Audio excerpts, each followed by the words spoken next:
भगवान नाम में अपार सामर्थ्य है। जिसने नाम पर विश्वास कर लिया, चाहे किसी भी युग का महात्मा हो।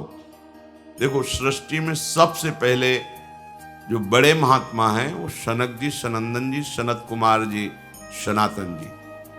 ये सनक, सनंदन, सनातन, सनत कुमार जी हर समय 5 वर्ष की अवस्था में रहते हैं और दिगंबर रहते हैं, कोई वस्त्र शरीर में नहीं, ब्रह्मबोध संपन्न है, पर हर समय नाम ये जपते रहते हैं। हरिः शरणम, हरिः शरणम, हरिः शरणम। सबसे बड़े महात्मा है, सृष्टि के प्रारंभ के सर्ग में ये प्रकट हुए।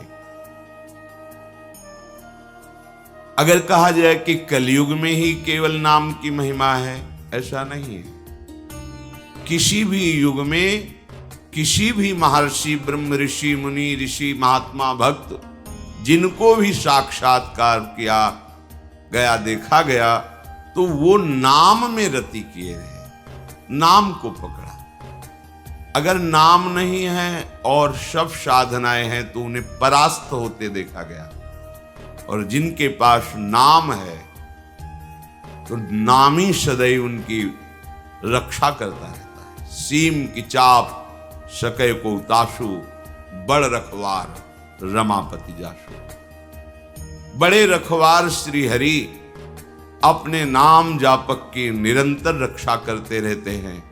माया किसी भी तरह से उनको आकर्षित नहीं कर सकती।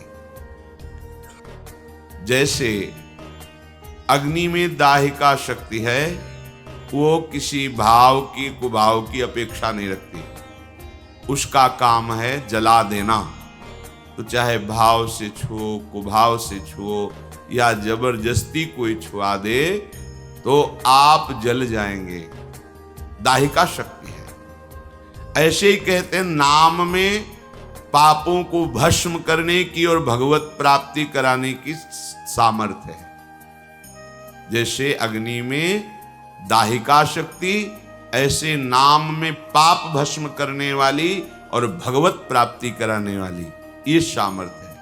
अब इस नाम को चाहे जितना कोई दुष्ट पुरुष हो जपने लगे, उच्चारण करने लगे, तो उसके सारे पाप भस्म हो जाएंगे और वो भगवत प्राप्ति का पात्र बन जाएगा।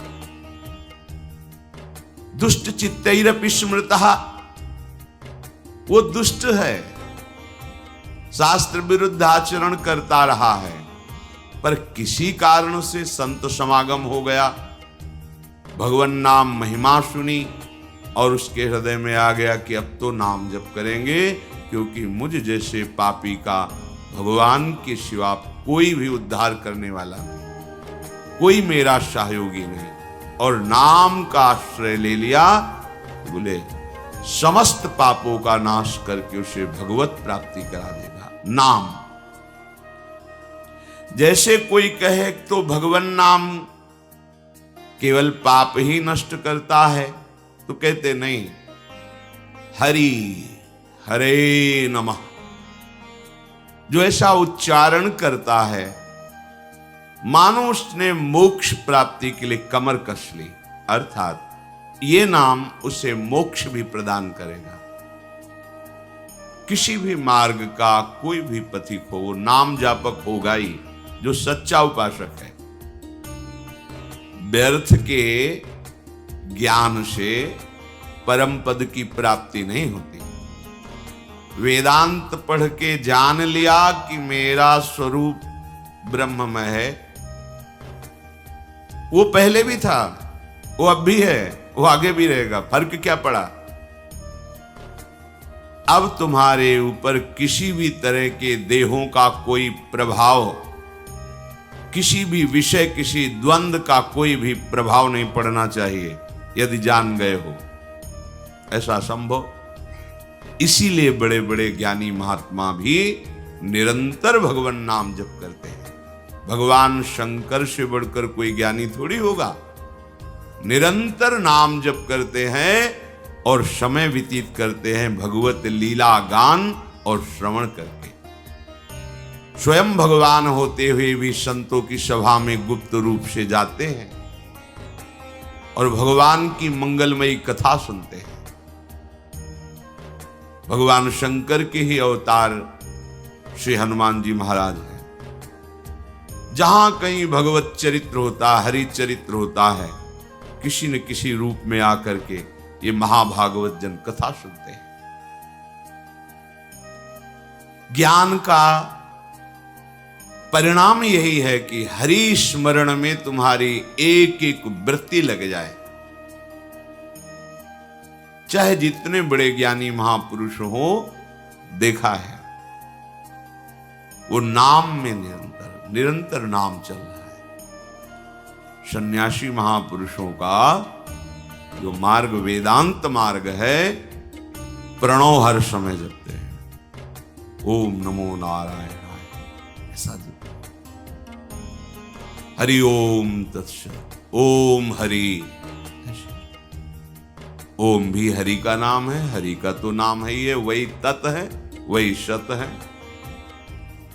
जो तत् शब्द है उन्हीं के लिए संबोधन है, जो तत् है वही सत है, इसलिए तत्सत हरि ओम तत्सत, वही तत्त्वम असि, ये महावाक्य है। चार बात भगवान नाम जप नहीं है तो तुम्हारा ज्ञान माया को बाधित नहीं कर पाएगा। ज्ञान होते हुए भी माया तुम्हें बाधित कर देगी। इतनी प्रचंड आकर्षण शक्ति है कि और ज्ञानियों की तो बात जाने दो, मोहिनी रूप देखकर भगवान शिव भी कुछ क्षण के लिए मोहित हो गए। तो ये माया मोहिनी ही तो है। बड़े बड़े ज्ञानियों के चित्त का अपहरण करके बलात् मोह में डाल दे, उसका नाम माया। ज्ञानी नाम पिचेतांस देवी भगवती सा बलादा कृष्ण मोहाय महामाया प्रेक्षति। अगर कोई बच सकता है तो जिसकी जिह्वा पर नाम चल रहा है, विश्वास कीजिए, जिसने हरि ऐसा उच्चारण करना प्रारंभ कर दिया, उसने मोक्ष के लिए कमर कस ली और गमनम प्रति, वो मोक्ष पदवी की तरफ जा रहा है।